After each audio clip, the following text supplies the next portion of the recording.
l'UDPS consolidera le pouvoir jusqu'à la venue de communautés des Losako. Nzambe aleki bango nyonso na nguya na makasi.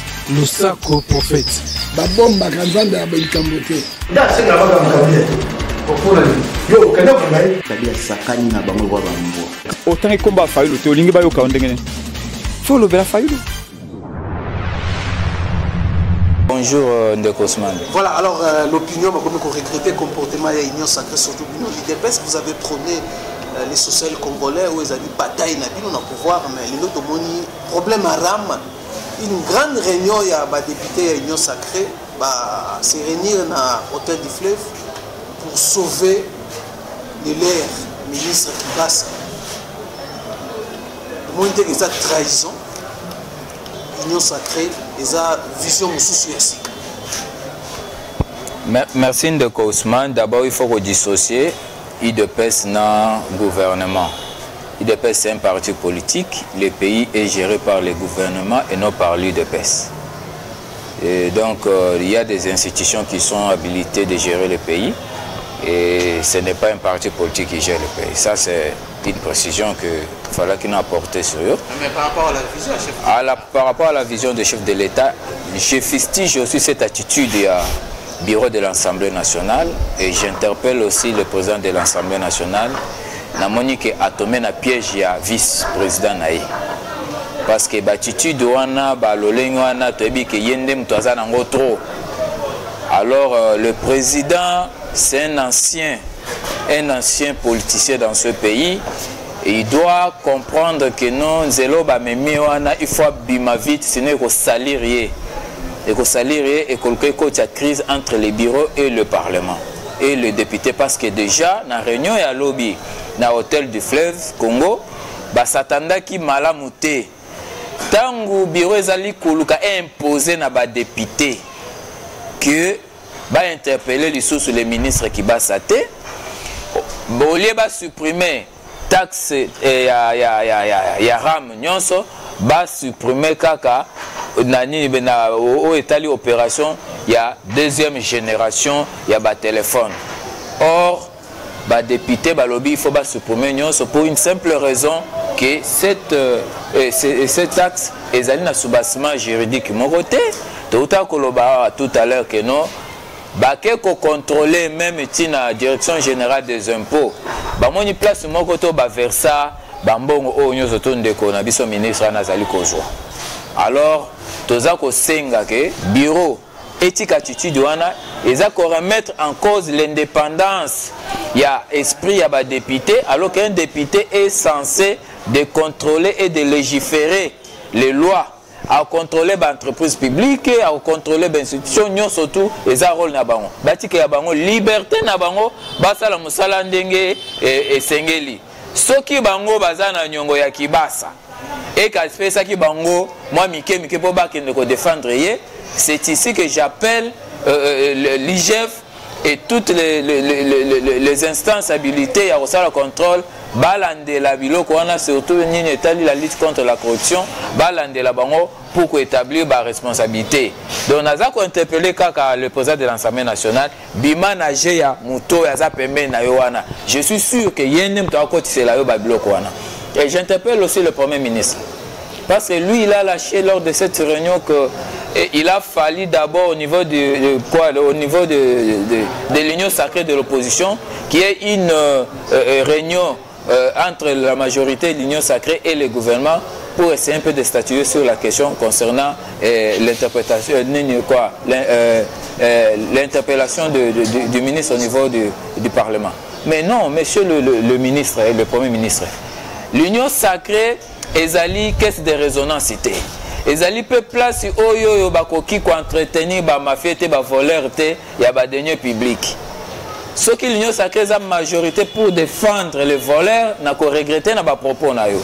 Alors que le chef de l'État était clair que l'Union sacrée c'est une majorité oyé pour na diriger le pays autrement. Nous avions vu dans ce pays la majorité présidentielle gérée par le régime de Kabila comment est-ce qu'il défendait les voleurs. Oyo lelo tozali ko réprimer Comment yo lingo zongi c'est biso système wana ya koloba que non regret na ezali parce que il fallait que au préalable to kota réunion na majorité ya union sacrée parce que nous sommes la majorité. Non, vous n'êtes pas la majorité pour protéger les voleurs. Vous êtes la majorité pour bien accompagner la vision des chefs de l'État dans le cadre de la lutte contre la corruption et le détournement des deniers publics. Donc c'est une interpellation et sachez-le bien que nous suivons de près ces dossiers. Au cas contraire, ceux qui vont résoudre le dossier, vous nous trouverez aussi, nous les peuples, parce que nous sommes déterminés à accompagner les chefs de l'État dans tout ce qu'il est en train de faire. Maintenant, il y a certains députés, il y a l'Union sacrée aussi, qui quitte la salle pour l'imposition, il y a président de l'Assemblée nationale. Justement, mais un député doit être à l'aise. Un député doit être à l'aise. La Constitution garantit les droits de la liberté pendant l'exercice d'un député. Vous comprenez? C'est-à-dire qu'il faut imposer. Même le vote, un député pour voter, il ne doit pas se référer. Donc, il va voter avec toute sa conscience. C'est pourquoi au Moni Batiali Kamboyanine, il y a immunité parlementaire. C'est pour garantir leur sécurité. Donc, nous ne pouvons pas continuer à assister à Biloko pendant que tu es dans le régime de Kabila ou mettre Bisso à mal.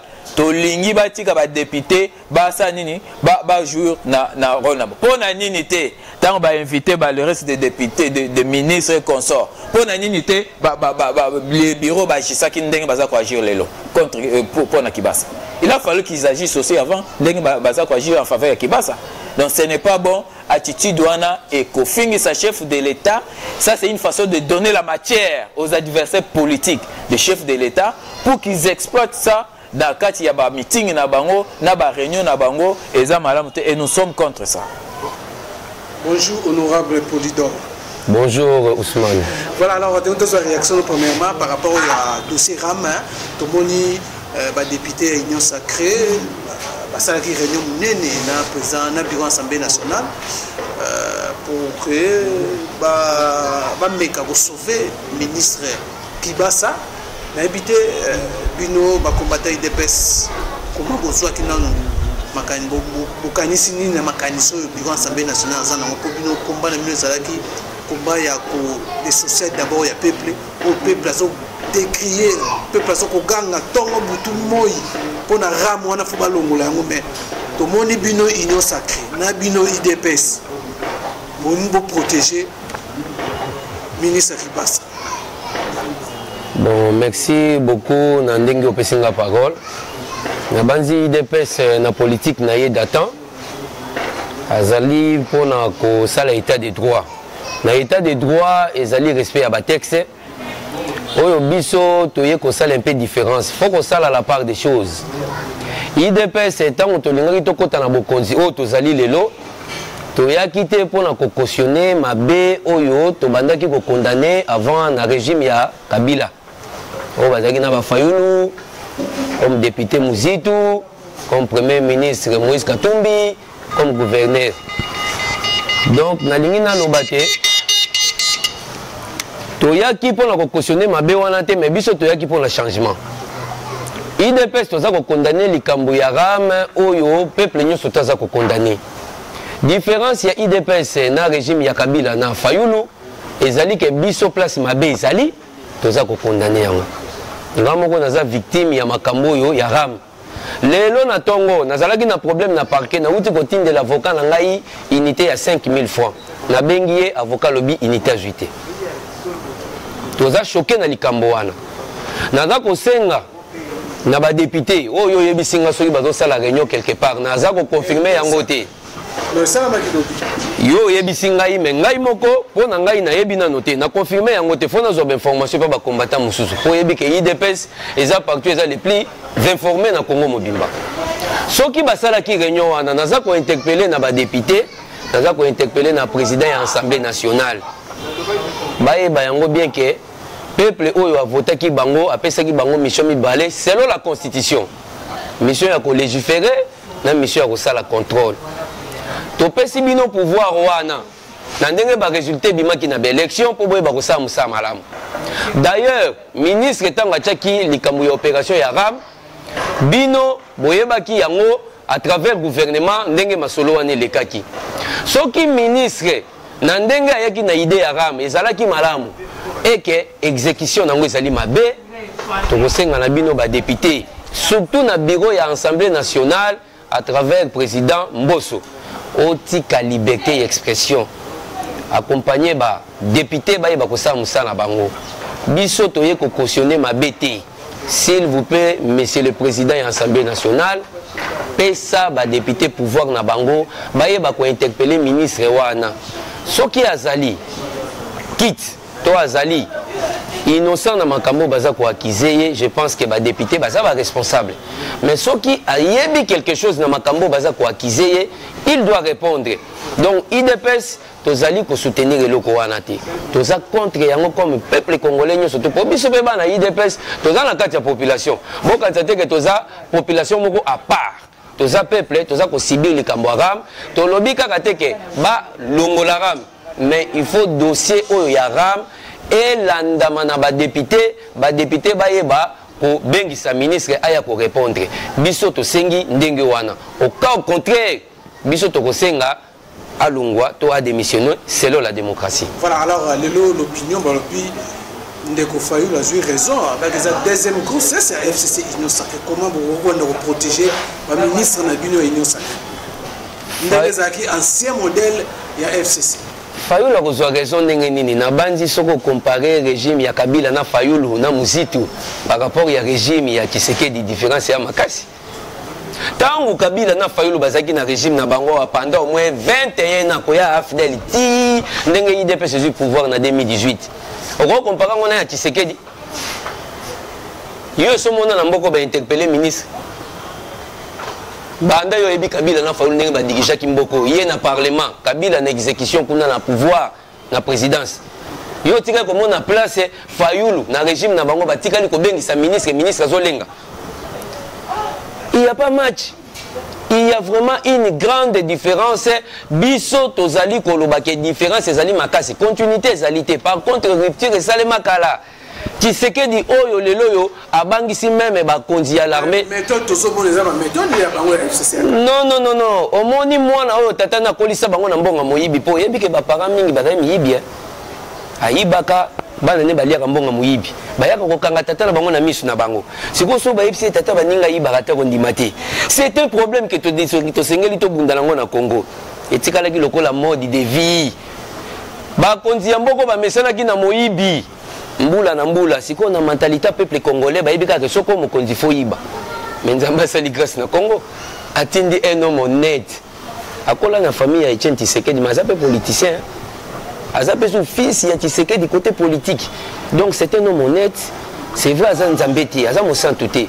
Mais il a incarné la valeur. Oh, le lot, ce qui est IP.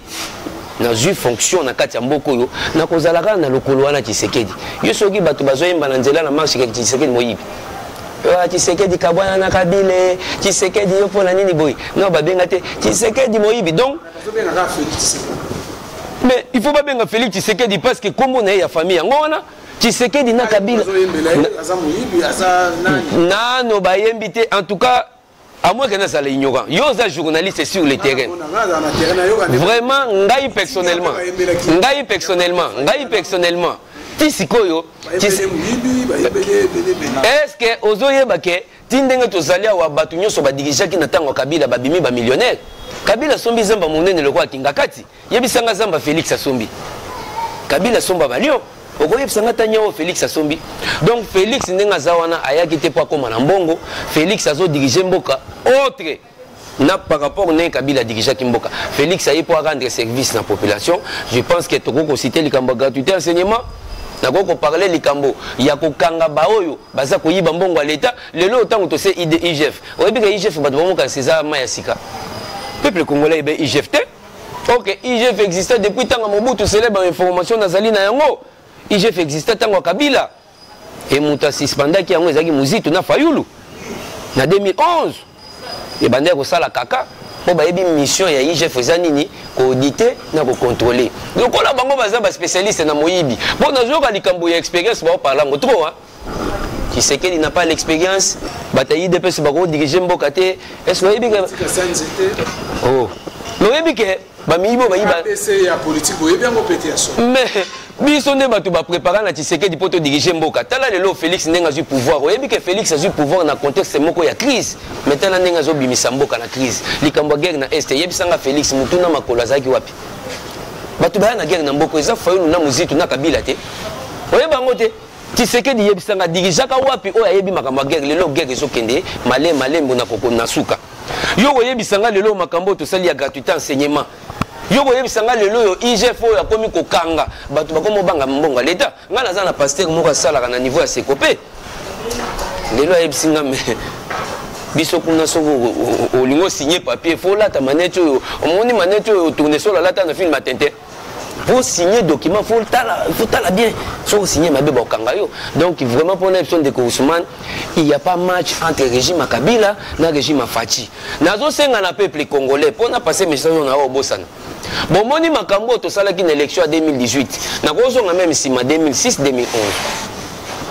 To voter ba député selon ba affinité familiale. Ba affinité relation le quoi ya ba na classe tout ça. Bon, mon ingénieur ne peut pas député à Mabé Namboka. Peuple congolais, le beau qu'on a monté, on a combattu la bombe raté. Si on a le mois à Savou, on a à place, tout ça, parlement debout. Tina Zonga Yolo, on a sur la tête 10 fois l'anzela. Batumé sur Baïbinga combattu, tout bon, on a raté. Nazo Senga na biso boy. Dans la difficulté, président Tshisekedi Dazanango, à partir il y a pour ça la majorité. Bon, voter, député selon ma connaissance. Bozo Maïli. Président Onzamba Tindeli Biso alingi bino mingi. Soka zaki na majorité na parlement, lelo me bozomo na changement za makasi. Mais to bebi si 2 ans na bata FCC, boyebi ndenge nini président cassé majorité wana. Ele 2 ans. Atikali na 3 ans, mais Nzamba songa travailler malamu na 2023. Bon pesa président Tshisekedi majorité il y a 100%. Ce qui beaucoup linga pour travailler malamu pour l'avenir ya bana na bino na 2000 ko ya 28 bopé singai soit beaucoup pesa pe président doyen to bopé si pré honorable Kole. Donc nazo senga ke boye bango ata Fayulu lobi ndenge nini. Fayulu n'est pas un politicien, Fayulu c'était commerçant qui sait que dakati bango kwanga yango moni bazui liboma. Il fallait mboke kala ya ba politicien homme d'affaires. Tshisekedi d'ailleurs bi politique et service ba ya ko sala commerce na politique te des problèmes à Tshisekedi yango na balingi était merci. Alors tout deux réaction à Bino parce que ça commence déjà à susciter les débats na ba cité na ba balabala par rapport à la prise de position. Il y a bureau de l'Assemblée nationale et na ba député à Union sacrée où le ba comme protéger ministre Kibasa pour un dossier à RAM où la population très mécontent à l'immigrant de ramouter, mais tout le monde a dit non, pour travailler contre la population. Par rapport à ce qu'on a dit d'abord, les peuples. Ndeko Ousmane, talana nongai bien. Omoni attitude nangaza malam. Nazana kanda kosakana te. Kanda masekite. Pourquoi? Parce que ndeko nangai Kibasa ayoki singa isoni. Aza mwana ndako au lieu à protéger chef de l'État na yo aza ndeko na ye. Quand je dis mwana ndako yo lingika to pa solampoke pour y bani déjà. Aza mwana ndako, celui qui devait gérer pour protéger d'abord il faut protéger mon konzambo kezali mais à côté na mafia je m'explique mafia na ndenge il est vrai que RAM ezali redevance ya télécommunication ya appareil mobile sur le plan mondial ezalaka mais applicabilité de salaire mabe à côté si mafia na kati. Imaginez-vous au DEP, office de dette publique. Basali ba investigation na bango tout. Ba ke ko retrouver que RAM a récolté au moins plus de 200 millions. 200 millions na projet ya loi budgétaire ezate. Na rubrique ata moko ya budget ezate ya 2022. Siko mbongo wane kei wapi. Lelo mokonzi ya mboka za kofingama likolo RAM ngai moko nanu naza na mesha ya ndeko na ngai Kibasa, je ne sais plus communiquer avec ma fille, je ne sais plus communiquer avec ma famille qui est à l'extérieur à cause de Aram. Osomba unité bo ekei. Osombi unité bo. Na utosomba unité à 4000 francs nyoso ekei. Sikonga na betera Frédéric Kibasa so yebimana Kibasa mabo. Do nazara mesha. Na kosenga na mbutamutu mboso. Oazali d'abord bokilo nanga. Vraiment papa nangai. Longwa na complot mabe oyo koti na kosenga pe premier ministre pona linga kaini longwa na complot bakoti sibino na likopa oyo eza ya binote koma bokendo koti sa réunion ya nyamu na hotel moko songolo olie bokoti sa réunion na hémicycle bo imposer ba député loi na bino ba protéger un voleur un mafieux. Je pèse bien les mots. 200 millions de dollars volatilisés. Ngaïbo tunalobi angote patron ya ODEP. Dena kose papa toko c'est la capa. Oui, bon na baninga ba soldats baloba kaboy. Il n'y a pas de mauvaises troupes, il n'y a que de mauvais chefs. Oui, salemi nangabo mususu mokonzi ndia zo encaissé. Or, moi, d'abord, Azaraka contre le quoi. Azaraka contre Yango, Aboyaki Ram na motema moko. Mais, là, au conseil des ministres. Aboyaki, mais, Tarakaka, démocrate, Abotamina Ndakwa démocratie, Azingine Maboko a observé. Lelo histoire est pessier raison. Histoire est pessier raison. Donc, Nakosenga na président de la République, papa, Koyoka Soni Teo ba master. Oh nini papola batutu erere yo sala otiki batu ya terre oke kozwa ba mafie ba voleur ya libanda batu ya shekula batu ya ba frapper lelo ba yoki sio soni na ba conseil bazana kati ya ku tozwa nano likambo chile jirunde kunanga yo uti kunana bako hapo olandi bakambo eleki kunate. Donc, passe na passe mbongo a chile jelu balia. Bon, moto va responsabiliser chile jelu azana. Azajika. Bon, David Mukeba d'abord azawa. Yende mutu il fallait alande. Donc, déconnecter na makambo tu à côté de na cop. Mawatro. Est-ce que ngai, monsieur le président, je pouvais te décevoir jusqu'à ce niveau-là? Moi. Si vous me regardez bien, je peux vous décevoir de cette manière-là. On va décevoir. Trop. Donc, encore une fois, Papa Mbosso, pardon. Aux ans d'expérience, qu'on les cabatu tout. Donc, Union sacrée comme association de malfaiteurs de Papa Nanga. Pardon. S'il faut na fukama na oko fukama.